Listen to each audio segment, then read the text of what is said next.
وزارت کارهای داخلی تاجیکستان از چند حادثه ناخوش در عرفه سال نو میلادی خبر می‌دهد. از جمله وزارت میگوید شب 31 دکامبر ساعت 02:15 یک ماشین بارکش تمغه مرسدس در حدود ناحیه عینی در راه دوشنبه خوجند به جری 150-200 متر چپه شده است. در نتیجه راننده ماشین ساکن 53 ساله نوعه رودکی در جای حادثه جان باخته است. همچنین شب 31 دکامبر ساعت 21:20 یک ساکن 38 ساله جماعت گل سرخ از استرفشان یک امدیهش را در شهر بوستان در حالت مستی کار زده است. به قول وزارت ضمن برگزار نمودن چاره‌بینی‌های اپراتیوی جستجویی از جانب کارمندان میلیت نام برده با گمان قصداً رسانیدن ضرر وزن به سلامتی در حدود شهر بوستان دستگیر کرده شد.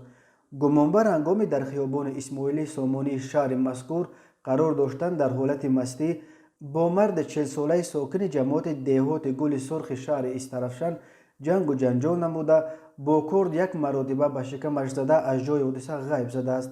در نتیجه جبری دیده جراحت وزن جسمانی برداشته در بیمارخانه بستری گردیده است. نسبت بازداشت شده پرونده جنایتی با ماده 110 قسم 1 کودکس جنایتی جمهوری تاجیکستان آغاز کرده شده تفتیشات ادامه دارد.